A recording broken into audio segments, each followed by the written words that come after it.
آل محمد وعجل فرجهم بسم الله الرحمن الرحيم اللهم كن لوليك الحجة ابن الحسن صلواتك عليه وعلى آبائه في هذه الساعة وفي كل ساعة وليا وحافظا وقائدا وناصرا ودليلا وعينا حتى تسكنه أرزك توأ وتمتعه فيها طويلا برحمتك يا أرحم الراحمين اللهم صل على محمد وآل محمد وعجل فرجهم.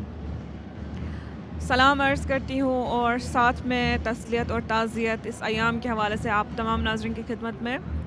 آپ ہمیں اس وقت لائیو دیکھ رہے ہیں سرزمین قوم سے اور ہم اس وقت موجود ہیں حرم حضرت معصومہ سلام اللہ علیہا میں. اس ایام میں ہم نے کچھ اسپیشل سیریز اسپیشل پروگرامز جو ہے لائیو کیے مسجد مقدس جمکران سے اور حرم حضرت معصومہ سلام اللہ علیہا سے. اس وقت ہم آپ کی خدمت میں ہیں اور میرے ساتھ ہے اس وقت میری بہترین دوست جو ایک بہت ہی عمدہ ادیب خطیب اور ساتھ میں بہت ہی اچھی شاعرہ بھی ہے. میرے ساتھ ہے محترمہ سیدہ فاطمہ شیرازی. السلام علیکم. آپ کا بہت بہت خیر مقدم ہے پروگرام میں اور ساتھ میں آپ کی خدمت میں تعزیت عرض کرتی ہوں اس ایام کے حوالے سے. تو بہت بہت خیر مقدم آپ کا. یہ جیسے جیسے یہ ایام عاشورہ کے نزدیک ہو رہا ہے ایک مومن کا دل بھی اتنا ہی بھاری ہوتا جا رہا ہے اور کہتے ہیں کہ اس ایام میں امام کے دل پہ بھی بہت زیادہ فشار ہوتا ہے، اس لیے آپ صدقہ دیا کریں. تو لیکن ان ایام میں سب سے بڑی بات یہ ہے کہ ہم جو کربلا کا حقیقی درس ہے وہ سیکھے. جس طرح سے کہتے ہیں کہ اگر آپ ماہ مبارک رمضان آتا ہے تو اس میں آپ تزکیہ نفس کریں، لیکن اگر اس میں بھی انسان کو ایسا لگتا ہے کہ مجھے اللہ تعالیٰ نے نہیں بخشا ہوگا یا میں پھر گناہوں سے آلودہ ہو گیا، کیونکہ بہرحال انسان ہے. کہتے ہیں اس ایام میں اس ایام محرم میں یقیناً یہ اس کی بہت بہترین فرصت ہے کہ اس فرصت سے وہ جو ہے فائدہ اٹھائے اور اپنے نفس کو تزکیہ کرے. تو کربلا جو ہے وہ آئین اسلام ہے اور ہم آج کچھ اور مزید درس اسی مکتب سے سیکھیں گے، مکتب امام حسین علیہ السلام سے. تو کربلا میں بہت سارے بلیفس ہے، بہت سارے ایسے اعتقاد ہیں لوگوں کے. کچھ ایسے کہتے ہیں کہ کربلا میں ظاہری اور باطنی طور پہ ہر طور پہ صرف جیت امام حسین علیہ السلام کی ہوئی.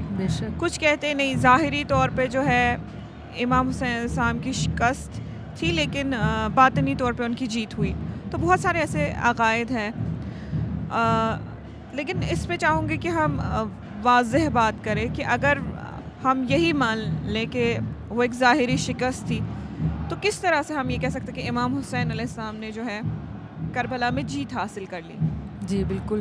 سب سے پہلے تو میں ناظرین آپ کی خدمت میں اور امام زمانہ عجل اللہ تعالیٰ فرجہ الشریف کی خدمت میں ان ایام کی مناسبت سے تسلیت پیش کرتی ہوں. بے شک تمام مومنین کے دل مغموم ہیں اور ان سے کہیں زیادہ ہمارے زمانے کے امام کا دل غمگین ہے. تو جس طرح آپ نے بات کی تو سب سے پہلے تو ہم دیکھتے ہیں کہ قرآن میں خدا ارشاد فرماتا ہے والعصر ان الانسان لفی خسر الا الذین آمنوا وعملوا الصالحات وتواصوا بالحق وتواصوا بالصبر. یعنی خدا زمانے کی قسم کھا رہا ہے اور وقت کی قسم کھا رہا ہے. پھر خدا کہتا ہے کہ انسان بے شک انسان خسارے میں ہے. یعنی خدا نے تمام انسانوں کے لیے واضح کیا کہ بے شک انسان اس وقت کے گزرنے کے ساتھ ساتھ اس زمانے کے گزرنے کے ساتھ ساتھ خسارے میں ہے. یہ خدا کا اسلوب ہے. پھر خدا ایکسیپشنز بتاتا ہے الا الذین آمنوا وعملوا الصالحات. وہ لوگ جو ایمان لائے اور جنہوں نے عمل صالح انجام دیے وہ لوگ ہیں جو خسارے میں نہیں ہیں، کیونکہ خدا نے ہمیں ایکسیپشن بتائی ہے. اگر اب ہم نظر ڈالیں کربلا کی طرف تو ہم دیکھتے ہیں کہ امام حسین کے ساتھ بہت ظلم ہوا. دیکھیے دنیا ایک بازار کی طرح ہے. یہ بھی ایک حدیث کا مفہوم ہے کہ دنیا ایک ایسا بازار ہے کہ جہاں انسان آتا ہے. اب بازار میں کیا ہوتا ہے؟ جب آپ اپنی کوئی متاع یا اپنا کوئی سامان بازار میں پیش کرتے ہیں تو یا آپ کو اس میں فائدہ ہوتا ہے، پروفٹ ہوتا ہے، یا آپ کو لاس ہوتا ہے. بالکل. تو امام فرماتے ہیں دنیا بھی ایک بازار کی طرح ہے جس میں متاع تقویٰ جو ہے وہ تمہیں پروفٹ دے گی آخرت کے لیے. دنیا آپ کا گھر نہیں ہے. خدا نے امام نے گھر سے دنیا کو الگ کر کے بتایا کہ آپ کا گھر نہیں ہے دنیا جہاں آپ کو ہمیشہ کے لیے رہنا ہے، بلکہ دنیا صرف ایک بازار ہے. آپ اس بازار میں آئیں، آپ اپنا سامان پیش کریں، یا آپ اس میں خسارہ پائیں گے یا آپ کو پروفٹ ہوگا ملے یا گا. آپ کو نفع ملے گا. اب اس دنیا میں ہر انسان اپنا سامان لے کر آتا ہے، اپنی متاع لے کر آتا ہے. کسی کی متاع مال و ثروت ہے، کسی کی متاع اولاد ہے، کسی کی متاع یہ مادی چیزیں ہیں، لیکن کسی کی متاع پوسٹ ہے، کوئی بڑی پوسٹ پہ موجود ہوتا ہے. لیکن خدا کسی چیز کا خریدار نہیں ہے. دیکھیے اس بازار میں خریدار جو ہے نا وہ بہت بڑا ہے، خریدار بہت عظیم ہے، خریدار خدا ہے. تو اس لیے آپ کسی چھوٹی چیز پر اکتفا نہیں کر سکتے. آپ کو اگر کوئی متاع لانی ہے تو اس قدر گراں قدر متاع لانی ہے کہ خدا اس کا خریدار ہو جائے. کیا بات ہے. اور آپ کو وہ نفع حاصل ہو سکے جو آپ کے لیے حاصل کرنا ضروری ہے اس دنیا میں. تو اس میں متاع تقویٰ بھی ہے، اس میں متاع صبر بھی ہے، اس میں متاع استقامت بھی ہے، اس میں بہت ساری ایسی متاعیں ہیں جن کا خدا خود خریدار ہے. اب جب ہم کربلا کی طرف نظر ڈالتے ہیں تو ہم دیکھتے ہیں کہ امام کے ساتھ بہت ظلم ہوا. آپ کے بچوں کو شہید کر دیا گیا آپ کی نظروں کے سامنے. آپ نے اپنے 6 مہینے کے بچے کے لاشے کو اپنے ہاتھوں سے دفنایا. آپ نے بہت بہت ظلم سہے. آپ اکیلے تھے، کوئی آپ کی مدد کرنے والا نہ تھا. حل من ناصر ینصرنا کی صدائیں بلند کرتے تھے. تو دیکھنے والا پہلی نظر میں یہ سمجھے گا کہ نعوذ باللہ امام کو نقصان ہوا، نفع نہیں ہوا، نقصان ہوا. دیکھنے والا تو دیکھنے والی آنکھ، جس طرح ہم نے پچھلے میں بھی ذکر کیا پچھلے پروگرام میں کہ ایک دل کی آنکھ ہوا کرتی ہے اور ایک مادی آنکھ ہے. تو دیکھنے والا سمجھے گا کہ حسین کو نقصان ہوا. مگر اگر ہم خدا کی منطق کو لے کر آئیں، خدا کی لاجک کو لے کر آئیں، تو خدا کی منطق کے مطابق حسین کو ذرہ برابر بھی نقصان نہیں ہوا. ظلم بہت دیکھا ہے حسین نے، بے شک حسین پر ظلم ہوا، لیکن حسین کو کوئی نقصان نہیں ہوا بلکہ نفع ہوا. کیونکہ جو متاع حسین کربلا میں لے کر آئے تھے اس کا خریدار خود خدا تھا. کیا بات ہے. تو اس سے ثابت ہوتا ہے کہ خسارہ، بے شک انسان خسارے میں ہے، مگر وہ لوگ جو اپنی ایسی متاع لے کر آتے ہیں جس کا خدا خود خریدار ہے. مولا علی علیہ السلام فرماتے ہیں کہ تمہارا نفس، اب یہ انسان کی کرامت ہے، یہ انسان کی عزت ہے خدا کی نظر میں. جیسے ہم سیلف رسپیکٹ بھی کہتے ہیں، یہ وہ سیلف رسپیکٹ ہے، یہ وہ رسپیکٹ ہے انسان کی جو خدا کی نظر میں ہے. کہ امام فرماتے ہیں کہ تمہارے نفس کی قیمت جنت ہے، جنت سے کم پر اس کو نہ بیچو. بہت سے لوگ ایسے ہیں جو اپنے نفس کو مال و ثروت کے ہاتھوں یا کسی حکمران کے ہاتھوں یا کسی پوسٹ کے ہاتھوں بیچ دیا کرتے ہیں، مگر آپ کے نفس کا اصل خریدار خدا ہے. تو یہ یاد رکھیے گا کہ امام حسین کے نفس کا خریدار بھی خود خدا تھا. راضیتم مرضیہ ودخلی فی جنتی ودخلی فی عبادی. تو چونکہ امام کی منطق قرآن کی منطق ہے، امام کی منطق اسلام کی منطق ہے. اسلام کی نظر میں یہ ہرگز خسارہ نہیں کہ آپ پر دنیا میں کوئی ظلم ہو. ناظرین، یہ ہمارے لیے بہت بڑا سبق ہے کہ دنیا میں ایسا ہوتا ہے نا کہ ہمارے ساتھ کچھ لوگ بہت برا کرتے ہیں جس سے ہمارا دل دکھتا ہے، یا ہمارے ساتھ بعض اوقات کوئی ظلم انجام دیتا ہے ہمارے حق میں، کوئی ہمارا حق چھین لیتا ہے، کوئی ہمارا حق غصب کر لیتا ہے، یا کوئی ہمارے ساتھ برا رویہ اختیار کرتا ہے. دنیا میں یہ سب چیزیں انسان کو پیش آتی ہیں، مگر کیا ہم یہ کہہ سکتے ہیں کہ وہ انسان کے لیے خسارے کا باعث ہے؟ ہرگز بالکل بھی نہیں. اگر ہم قرآن کی اسی منطق سے کربلا کو اپنی نظروں میں رکھتے ہوئے چلیں تو ہمیں یہ بات سمجھ میں آئے گی کہ کوئی دوسرا شخص ہمیں خسارہ نہیں پہنچا سکتا. اس منطق کے مطابق، قرآن کی منطق کے مطابق. شاید ظاہراً لوگ کہیں کہ کسی نے آپ کا لاس کر دیا، کسی نے آپ کو خسارہ پہنچایا. اصلاً مال کا لاس، مال کے لاس کو ہمارے ہاں بہت بڑا لاس سمجھا جاتا ہے، بالکل بلکہ لاس اور پروفٹ کا ذکر ہی مال کی طرف لے کے مال جاتا کی ہے. طرف لے کے جایا جاتا ہے، جبکہ ایسا نہیں ہے. اگر ہم بالکل. قرآن کی منطق سے دیکھیں تو کوئی اور شخص، یہ بھی خدا کی بہت بڑی ہم پر نعمت اور عنایت ہے کہ کوئی اور شخص ہمیں خسارہ نہیں پہنچا سکتا، بالکل چاہے وہ ہم پہ جتنا ہی ظلم کیوں نہ کر لے. بالکل کربلا سے ہی منطق سیکھی ہے.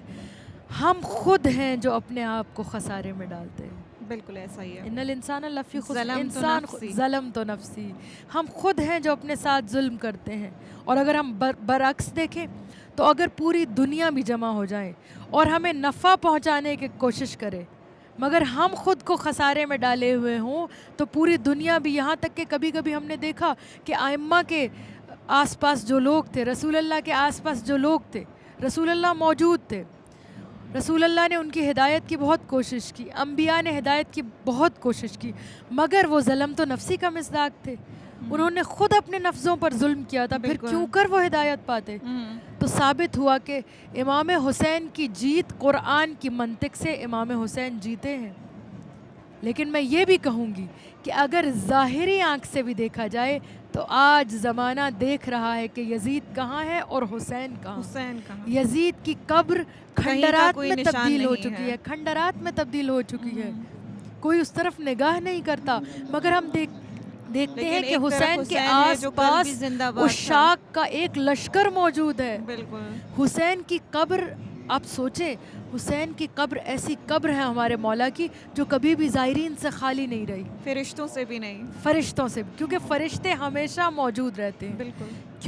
کیونکہ فرشتے وہ دیکھتے ہیں جو ہم نہیں دیکھتے. بالکل. فرشتے خدا کے نور کو جب زمین پر دیکھتے ہیں تو ملائکہ زمین پر اتر آتے ہیں. تو یہ منطق، قرآن کی منطق، اسلام کی منطق سے اگر دیکھا جائے تو جیت صرف حسین کی ہے. بالکل بالکل ایسا ہی ہے، یقیناً ایسا ہی.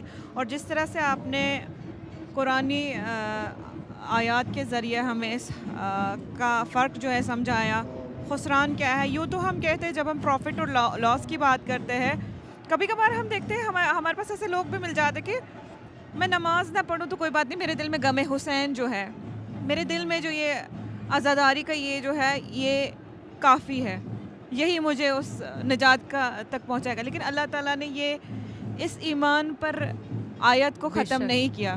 کہا الا الذین آمنوا وعملوا الصالحات. عمل صالح بھی بہت ہی ضروری ہے. اور یہ ایمان اور عمل کا ساتھ ساتھ ہونا، ساتھ ساتھ چلنا، یہی حق کی راہ ہے. اور اسی حق کو امام حسین علیہ السلام نے کربلا میں واضح کیا کہ حق کیا ہے اور باطل کیا ہے. اور پھر اللہ تعالیٰ نے بھی کہا کہ اب جب آپ اس حق پر آئے ہیں جو تنہا آپ کو حاصل نہیں ہو سکتا، اس کے لیے ضرور صبر کی ضرورت ہے. کیونکہ ہمیں تو ایسا یہ لگتا ہے نا کہ صبر بھی صرف مصیبتوں میں کرنا ہے، صبر عبادت میں بھی کرنا ہے، اطاعت میں صبر ہے، عبادت میں صبر ہے. صبر کے بہت سارے مراحل ہیں. بہرحال ہم اس وقت دوبارہ امام حسین علیہ السلام کی اور لوٹیں گے کہ جب آپ حق پر آئیں، آپ حق پر ہیں اور آپ صبر کے ساتھ اس حق پر ہیں، تو تب آپ توصیہ کرے باقیوں کو، وتواصوا بالحق وتواصوا بالصبر. تو یہ حق اور باطل کا فرق واضح کیا ہے امام حسین علیہ السلام نے کربلا میں اس عظیم قربانی سے. میں چاہوں گی اس کے بارے میں آپ تھوڑی بہت بات کریں کہ کس طرح سے امام نے اپنی اس عظیم قربانی سے کربلا کے میدان میں حق اور باطل کو واضح کر دیا، واضح کیا ہے. دیکھیے، ایک دفعہ حق اور باطل ہمارے سامنے موجود ہوتا ہے اور ہمارے لیے واضح ہوتا ہے، لیکن کبھی کبھی ایسا ہوتا ہے کہ باطل پرست لوگ باطل میں حق کی آمیزش کر کے اسے ہمارے سامنے پیش کرتے ہیں. جس طرح کے دین میں بدعتیں ایجاد کی جاتی ہیں اور انہیں دین کا حصہ قرار دے دیا جاتا ہے. یہ بدعت ہے، وہ چیز جسے دین میں شامل کر دیا جائے اور دین کا حصہ قرار دے دیا جائے اپنی طرف سے، اسے بدعت کہا کرتے ہیں. بدعت ہے. تو ان لوگوں نے کیا کیا، بنی امیہ نے کیا کیا کہ حق اور باطل کی آمیزش کرنے کی کوشش کی کہ اب بہت ہم دیکھیے کہ حقیقی اسلام بہت خطرناک سچویشن ہے کہ آپ جس طرح آپ دیکھیے کہ عیسائیت میں کتنی تحریفات ہوئیں، انہی تحریفات کی وجہ سے لوگ اس زمانے میں عیسائیت سے دور ہوئے. جب ایک زمانے میں مغرب پر عیسائیت کی حکومت تھی، مسیحیوں کی حکومت تھی اور جو ان کے بڑے بڑے پادری ہوا کرتے تھے ان کی حکومت تھی. لیکن لوگ کیسے پیچھے ہٹے جب لوگوں نے دیکھا کہ اس مذہب میں اس قدر خرافات ہیں اور اس قدر یہ فطرت سے دور ہے. ایسا کیوں ہوا؟ کیونکہ اس میں تحریف کی گئی. اسی طرح یہودیوں کے مذہب میں بہت تحریف کی گئی. حضرت موسیٰ کی لائی ہوئی شریعت اس وقت تقریباً سب بدل چکی ہے بالکل. اور ہمارے سامنے ان کے عقائد موجود ہیں، ان کے غلط افکار موجود ہیں. اب جب امام دیکھتا ہے کہ میرے دین میں تحریفات کی جا رہی ہیں تو امام خاموش نہیں بیٹھتا. امام گھر سے نکلتا ہے تاکہ حق اور باطل کو واضح کر دے لوگوں کے سامنے. اب جب امام نکلے اور جب رسول اللہ کا نواسہ نکلا تو انہوں نے حق اور باطل کو ہمارے لیے واضح کر دیا. آپ دیکھیں کہ اس زمانے کے بھی جو لوگ تھے وہ نادم تھے اپنے کیے پہ. بعد میں توابین بھی دیکھتے ہیں اور بھی بہت سے لوگ دیکھتے ہیں، ان کے لیے واضح تھا کہ حسین حق پر ہیں. بالکل. آج بھی بہت سے غلط افکار رکھنے والے لوگ ہیں، بہت سے مسالک کے لوگ ہیں، لیکن کسی میں اتنی جرت نہیں کہ وہ اس وقت حق کو نہ پہچان پایا ہو. ہر انسان جو ہے یزید کو برا کہتا ہے اور حسین کو اپنا ناجی سمجھتا ہے، نجات دہندہ سمجھتا ہے بالکل. انسانیت کا. کیوں؟ انسان کو بیدار تو ہو لینے دو، ہر قوم پکارے گی ہمارے ہیں حسین. تو امام حسین نے حق اور باطل کو اس طرح واضح کر دیا اور اپنے عمل سے بتایا کہ حقیقی اسلام کیا ہے. اس کے بعد صرف حق اور باطل کو ان کے مصادیق میں بھی واضح کیا. مثلا امام نے ان تمام لوگوں کو جو حق پرست تھے، جو دنیا پرست نہیں تھے، جو حق پرست تھے، ان کو ایک طرف کیا اور دنیا پرست لوگوں کو دوسری طرف کھڑا کر دیا. یہ کربلا نے کیا ہے. کربلا نے ایک ایسا معرکہ برپا کیا کہ جس میں ہمیں نظر آتا ہے کہ تمام کی تمام شقاوت، تمام کی تمام برائی، تمام کی تمام دنیا پرستی ایک طرف نظر آتی ہے اور تمام کا تمام تقوی، تمام کی تمام جواں مردی، اخلاق، اسلام ہمیں ایک طرف نظر آتا ہے. کس طرح؟ اب یہ مولا نے کس طرح کیا؟ مولا نے اپنے اس سفر میں چاہا ہے کہ وہ پاک اور خالص لوگوں کو جمع کریں. جب امام نے سفر شروع کیا، جو لوگ امام کے ساتھ چلے وہ بہت خالص لوگ تھے. اب امام نے آگے بھی سفر میں سب کو ہدایت کرتے رہے. امام چاہتے تھے کہ کوئی اس زمانے میں کوئی ایسا بندہ رہ نہ جائے جو دل سے خالص ہو اور میرے ساتھ شامل نہ ہو سکے. بالکل. امام باقاعدہ ہدایت کرتے رہے. امام نے حج کے موقع پر ہدایت کی. جب امام حج سے نکلے ہیں احرام توڑ کے، بہت ہی غمگین منظر ہے کہ وہ شخص جو کعبۃ اللہ کے اتنے قریب ہے اور کعبۃ اللہ کا سب سے زیادہ حقدار ہے، جس کے بابا کے قدموں سے کعبۃ اللہ قبلہ بنا ہے، وہ حج چھوڑ کر جا رہا ہے. لیکن امام کیا کر رہے ہیں؟ یزید تو چاہتا تھا کہ امام کو وہیں مار دے. امین حرمت حرم چلا ہے سوئے نینوا، وہ جا رہا ہے گھیر کر یزیدیت کو کربلا. اچھا. یزید گھیر کر نہیں لایا حسین کو، حسین یزیدیت کو کربلا کے میدان بات میں ہے. لے کر گئے ہیں کہ یہاں کی حرمت پامال نہیں ہوگی، ہم میدان میں لڑیں گے. اب ہم دیکھتے ہیں کہ امام نے کیسے خالص دلوں کو اپنے ساتھ جمع کیا. ایک شخص امام سے کہتا ہے، رستے میں ملا. اب میں نے کہا نا، حق اور باطل کو واضح جانتا ہے کہ حسین حق پر ہیں، مگر اتنی ہمت نہیں ہے کہ دنیا کو چھوڑ سکے. اب وہ امام سے کہتا ہے کہ امام، میں یہ کر سکتا ہوں کہ اپنی تلوار اور گھوڑا آپ کی خدمت میں پیش کروں، لیکن میں آپ کے ساتھ نہیں چل سکتا. اب امام نے کیا فرمایا؟ امام نے کہا مجھے تلوار اور گھوڑے کی ضرورت نہیں ہے. کیوں؟ کیونکہ امام کو کچھ پاک اور خاص دلوں کی ضرورت تھی جو حقیقی طور پر حق پرست ہو، تاکہ امام حق پرستوں کو ایک طرف کھڑا کر سکے اور باطل پرست دوسری طرف. یہاں ہمیں امام کی ایک عجیب روش نظر آتی ہے کہ ہم دیکھتے ہیں کہ شب عاشور ہمارے مولا نے سب اصحاب کو جمع کیا ہے. امام جانتے ہیں سب اصحاب وفادار ہیں. سب اصحاب کو جمع کیا اور ان سے کہا کہ دیکھو، میں اپنی بیعت تم پر سے اٹھاتا ہوں، جو جانا چاہتا ہے وہ چلا جائے.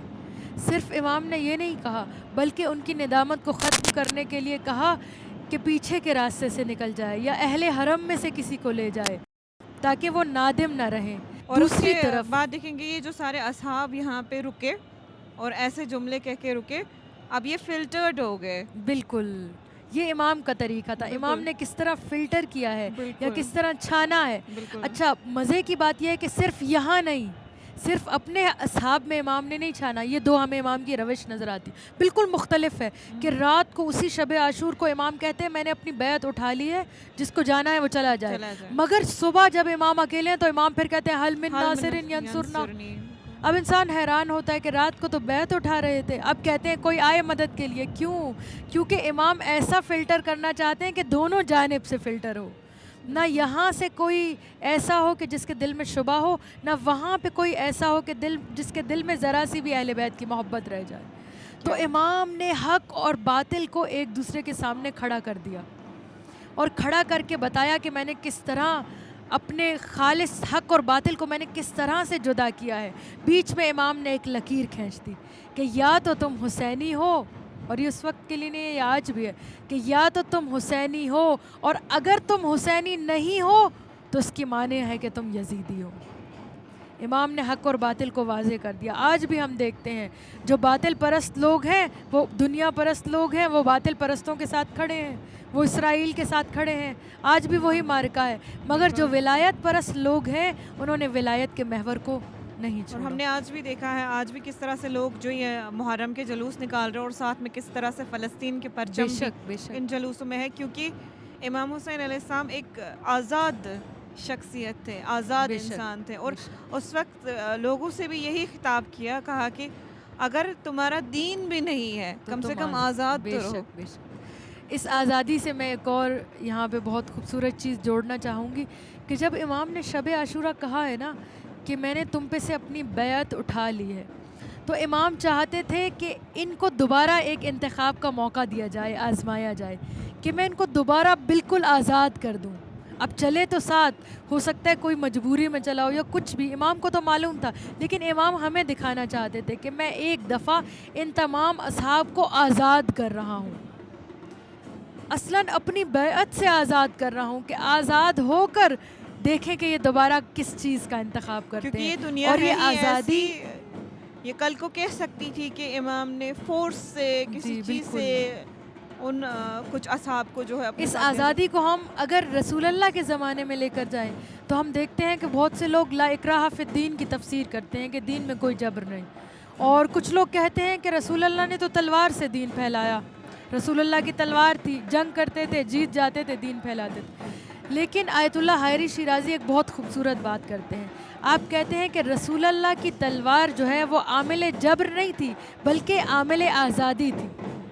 جن لوگوں کو رسول اللہ جس جگہ کو فتح کیا کرتے تھے وہ لوگ پہلے سے شرک اور باطل حکمرانوں کی قید میں ہوا کرتے تھے, رسول اللہ ان کو آزاد کرنا چاہتے تھے.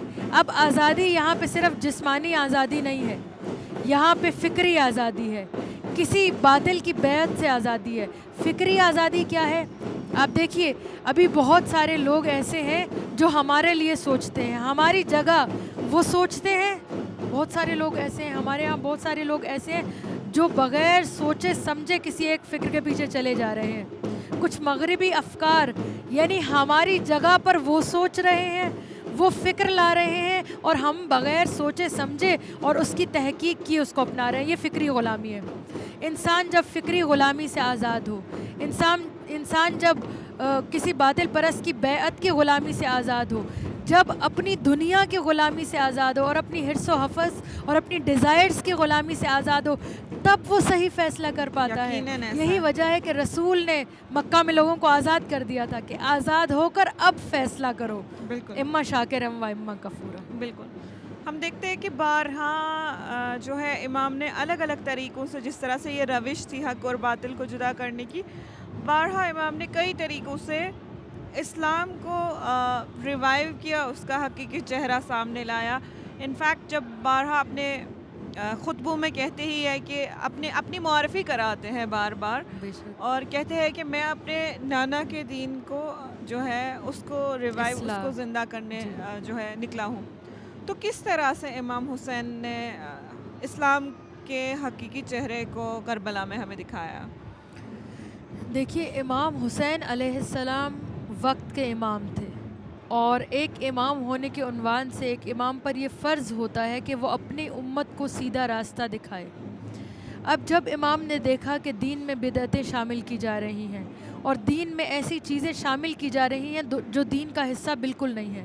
تو امام اپنے گھر سے نکلے ہیں اور امام چاہتے تھے کہ اپنے نانا کے دین کی اصلاح امت، جیسے کہ آپ نے یہ بات کہی کہ امام نے ہمیشہ یہ بات کہی ہے کہ میں اصلاح امت کے لیے جا رہا ہوں، امت کی اصلاح کرنے جا رہا ہوں. تو ہم یہ کیوں نہ کہیں کہ دین ایک تھیوری ہے اور کربلا میں امام حسین علیہ السلام نے اس کو پریکٹیکل کر کے دکھایا ہے، دین کے ایک ایک جز کو دکھایا ہے. ایک بہت بڑے عالم کا کہنا ہے، بہت خوبصورت بات ہے.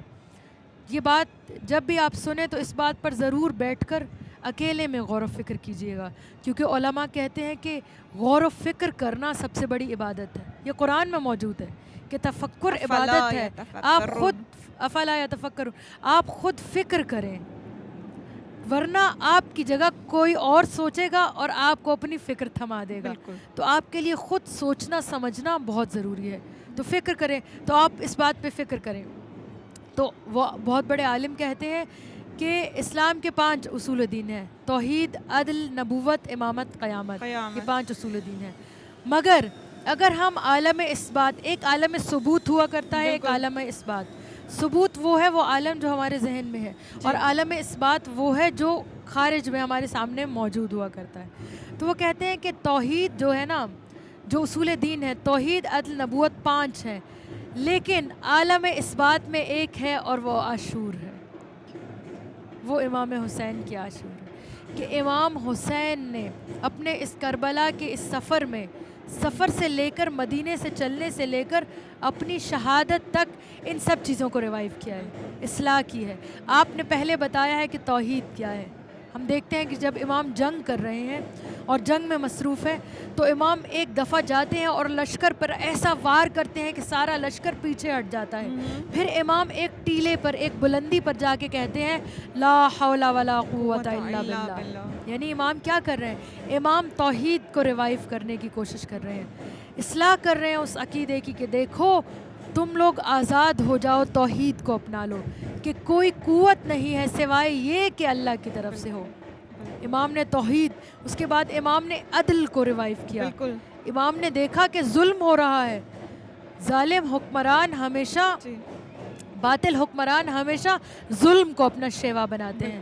اب دیکھیے گا، آپ نے بہت ساری جگہوں پہ دیکھا ہوگا کہ ہمیشہ باطل حکمران چاہتے ہیں کہ ظلم کے ذریعے سے لوگوں کو دبا دیا جائے، جبکہ عادل حکمران ہمیشہ لوگوں کو آزادی دیا کرتے ہیں. مولا علی کے زمانے میں مولا علی نے ہمیشہ لوگوں کو آزادی دی، یہاں تک کہ آپ خود خلیفہ تھے. ہم نے دوسرے خلیفے بھی دیکھے ہیں، مگر ہم نے دیکھا ہے کہ جب علی خلیفہ تھے تو مسجد میں آ کے خوارج آپ سے گستاخی کر کے چلے گئے، لیکن آپ نے انہیں قتل کرنے کا یا انہیں گرفتار کرنے کا حکم نہیں دیا. یہ روش ہے عادل حکمران کی.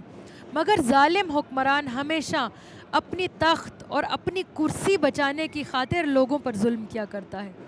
تو امام اس عدالت کو واپس لانا چاہتے تھے. امام اسی مقصد سے نکلے تھے کہ جب امام کو خط لکھے گئے کہ یہ اسلام میں تحریف کر رہا ہے، یہ لوگوں پر ظلم کر رہا ہے، تو امام اس عدالت کی خاطر نکلے.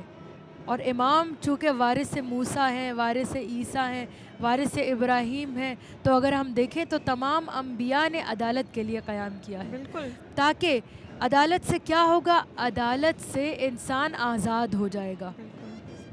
جب بھی کسی ملک میں آپ دیکھیں یا کسی جگہ پہ بھی آپ کو عدل نظر آتا ہے تو اس عدل کے سائے میں انسانیت آزاد ہو جاتی ہے، اور آزاد ہو کے اپنی مرضی سے سوچتی ہے، اپنی مرضی سے فیصلہ کرتی ہے، اور اپنی مرضی سے صحیح راستے کا انتخاب کرتی ہے. تو یہ عدالت تھی. اس کے بعد نبوت کا کس طرح سے دفاع کیا کہ وہ لوگ، وہ یزید اور ابن زیاد رسول اللہ کو نہیں مانتے تھے، یہاں تک کہ وہ منبر پہ اس نے کہا کہ یہ سب کچھ بنی ہاشم کا بنایا ہوا ایک ڈھونگ ہے، نعوذ باللہ. اب ایسے شخص کے خلاف جہاد واجب تھا کہ حسین آئیں اور اپنے نانا کے دین کو دوبارہ زندہ کریں. اور امام نے کس طرح زندہ کیا کہ ہم دیکھتے ہیں کہ امام سجاد جب دربار میں گئے ہیں اور انہوں نے آپ کا خطبہ دیکھ کے اذانیں دینا شروع کی، یہاں امام نے دوبارہ بولنا شروع کیا کہ کیا یہ میرے نانا کا نام نہیں ہے جو تم اپنی اذانوں میں لے رہے ہو. یعنی انہوں نے اس طرح کے باطل پرست لوگ اور اس طرح کے دنیا پرست لوگ دین کو اپنی سیڑھی بناتے ہیں. جب وہ دین کو اپنی سیڑھی بناتے ہیں اپنی کرسی تک پہنچنے کے لیے تو ان کے لیے یہ ناگزیر ہوتا ہے کہ وہ دین میں تحریفات پیدا کریں. جی تو اب کیا ہوا؟ جی دین تو میں تحریفات ہوگی. دین میں تحریفات. تو اس طرح سے امام حسین نے دوبارہ دین کے اس چہرے کو زندہ کرنے کی کوشش کی ہے. اسی طرح اخلاق عملی میں امام نے کیا دکھایا؟ ایک اخلاق تو جواں مردی کا اخلاق ہے جو ہمیں کربلا میں نظر آتا ہے. دیکھیں شجاعت اور جواں مردی میں فرق ہے. شجاعت یہ ہے کہ آپ بہت قوی ہیکل ہیں, آپ نے کسی کو مار دیا, آپ جنگ کے لیے نکل پڑے. لیکن امام حسین نے جواں مردی دکھائی ہے کہ اپنا پانی دوسروں کو پلا دیا. کیا بات ہے. امام نے جواں مردی دکھائی ہے کہ امام فرماتے ہیں جب شمر خیموں کے پیچھے آیا اور کچھ بولنے لگا تو ایک دم ایک صحابی کو غصہ آیا اور اس نے کہا میں اس کو ابھی قتل کیے دیتا ہوں. امام نے کہا نہیں, ہم جنگ شروع نہیں کریں گے. یہ شجاعت نہیں, جواں مردی ہے. کیا بات پھر ہے. ایثار کو دیکھیں تو ہم حیران ہو جاتے ہیں کہ کیا ایثار ہے امام کا. امام کا ایثار یہ ہے کہ امام, ہم دیکھتے ہیں کہ پانی موجود نہیں ہے جی مگر پھر بھی امام نے دوسرے لوگوں کو پانی پلا دیا. جی تو یہ ایثار, یہ وفا, یہ مواسات یہ سارا پریکٹیکل یہ سارا ہے. پریکٹیکل کر کے سارے اخلاق اسلامی سے لے کر عقائد اسلامی تک سب پریکٹیکل کر کے امام نے کربلا میں بالکل. اور دکھایا. ساتھ ساتھ عقائد اور اخلاق کے ساتھ ساتھ جو ہے احکام کا بھی بہت خیال رکھا گیا. بے شک احکام کے ساتھ ساتھ مستحبات کا جو خیال بے رکھا شک، گیا بے ہے, شک. جو حضرت زینب سلام اللہ علیہا سے آخری وداع میں امام کہتے ہیں کہ مجھے اپنی نماز شب میں یاد رکھنا. بہت عجیب ہے کہ مطلب ہمارے یہاں کوئی گزر جاتا ہے تو نماز کسی کو یاد نہیں ہوتی. کسی کی شادی ہوتی ہے تو ہم کہتے ہیں ہمیں ٹائم موقع تھا ہی نہیں, ایسی سچویشن ہی نہیں آئی, بزی لگ گئے, یا ایسی شادی میں کہاں سے یار, شادی میں کہاں سے پاسبل, کیونکہ ایسی ایسی باتیں ہم کہتے ہیں. لیکن اس ڈیزرٹ میں کہوں گی, اس ٹریجک سچویشن میں حضرت زینب سلام اللہ علیہا نماز شب پڑھ رہی ہے. یہ ہمارے لیے ایک عظیم درس ہے کہ آپ کسی بھی حال میں ہیں, آپ کسی بھی سچویشن میں ہیں, واجب تو دور آپ مستحبات بھی انجام دے سکتے ہیں اور بخوبی انجام دے سکتے ہیں. اس طرح کہ معصوم جو ہے کہہ رہا ہے حضرت زینب سلام اللہ علیہا سے کہ آپ مجھے اپنی نماز شب میں یاد رکھنا. بہرحال ہمارے پروگرام کا وقت جو ہے ابھی مختصر ہے, تقریباً ہمارے پاس کچھ 3 منٹ کا وقت ہوگا. تو میں چاہوں گی کہ آپ ہمیں دوبارہ سے میدان کربلا کی طرف لے کے چلیں اور ہمارے پروگرام میں 4 چاند آپ ذکر مصیبت سے لگائیں. صلی اللہ علیہ یا ابا عبداللہ. اپنے دلوں کو لے چلتے ہیں کربلا کی طرف. شب عاشور امام حسین نے مہلت لی ہے عبادت کے لیے. سب موجود ہیں. عباس اپنا علم کھولے کھڑے ہیں, زینب کے سر پہ چادر موجود ہے, بچے اپنی ماؤں کے گودیوں میں ہیں. مگر نہ جانے کل کیا دن آئے گا کہ فاطمہ کا گھر ایک دن میں اجڑ جائے گا. زینب کے سر پہ چادر باقی نہیں رہے گی اور حسین اس طرح سے وداع کریں گے کہ حسین بالکل اکیلے ہوں گے. امام حسین دائیں جانب دیکھیں گے, بائیں جانب دیکھیں گے. جب کوئی نظر نہیں آئے گا تو آپ کہیں گے حل من ناصر ینصرنی. آج کی رات, ابھی ہم یہاں قم میں موجود ہیں, آج شب عاشور کی رات ہے. آج وہ رات ہے جس میں سکینہ نے جی بھر کے اپنے بابا کو دیکھا ہے, زینب نے جی بھر کے اپنے عباس کو دیکھا ہے, اکبر کو ام لیلہ نے جی بھر کے دیکھا ہے. کیونکہ وہ جانتی ہیں کہ ہمارے سامنے اس وقت 9 لاکھ کا لشکر موجود ہے, جن کے پاس تلواریں بھی ہیں, جن کے پاس نیزے بھی ہیں, اور جن کے دل شقاوت سے بھرے ہوئے ہیں. ان سے امید نہیں ہے, ان سے کوئی امید نہیں ہے حسین کو. وہ جانتی ہیں کہ کل اکبر بھی چلا جائے گا, کل قاسم بھی چلا جائے گا, کل ہمارا مولا حسین بھی ہم سے جدا ہو جائے گا. یہ شب بہت سخت شب ہے اہل حرم پہ, کیونکہ اہل حرم جانتے ہیں کہ آج کی شب تو حسین ہیں, ہمارے سر پر ہمارے مولا کا سایہ ہے, ہمارے سر پر عباس کا پرچم کھلا ہے, ہمارے گودیوں میں ہمارے بچے ہیں. مگر کل کی شب ایسی ہوگی جب خیمے جل چکے ہوں گے, جب ہم خاک و خون میں نہا چکے ہوں گے, جب ہم اپنے حسین کو ودا کریں گے۔ آخر وہ شب کیسی شب ہوگی کہ جب کوئی موجود نہ ہوگا۔ دیکھیے جب شب ہوتی ہے نا تو بچوں کے اپنے بابا یاد آتے ہیں۔ جب بچے ڈرتے ہیں نا اندھیرے میں، شب کے اندھیرے میں، شب کی تاریکی میں، تو ان کو اپنے بابا یاد آتے ہیں۔ مگر میں کہوں گی سکینہ، کل کی شب ایسی شب ہوگی جو آپ کو اکیلے گزارنی پڑے گی۔ آپ کے بابا موجود نہیں ہوں گے، اندھیرا ہوگا، مقتل ہوگا، خیمے جل چکے ہوں گے، آپ کے دامن میں آگ لگے گی، آپ مقتل کی طرف جائیں گی مگر آپ کو کچھ دکھائی نہ دے گا۔ سکینہ، آج کی شب آپ جی بھر کے اپنے بابا سے مل لیجئے، اپنے بابا سے وداع کر لیجئے۔ اللہ لعنت اللہ علی قوم الظالمین۔ رحمۃ اللہ علیہ قوم ظالم۔ آپ کا بہت بہت شکریہ، آپ پروگرام میں آئیں اور آپ نے ہمیں اتنی عظیم جو ہے درس جو ہمیں کربلا سے ملتے ہیں وہ ہمیں بتایا، کس طرح سے کربلا یقیناً آئینہ ہے اسلام کا، وہ ہمیں بتایا۔ تو اس سرزمین مقدس پر اس وقت ہم موجود ہیں اور ان خاص ایام میں ہمیں توفیق ملی ہے۔ پچھلے سال میں کچھ لوگ تھے اور اس سال میں نہیں ہے، ان کی نیابت سے بھی ہم یہاں دعا گو ہے، زیارت کر رہے ہیں۔ السلام علی الحسین وعلی علی ابن الحسین وعلی اولاد الحسین وعلی اصحاب الحسین۔ اس کے ساتھ ہی مجھے میری پوری ٹیم کے ساتھ دیجیے اجازت۔ اللہ حافظ۔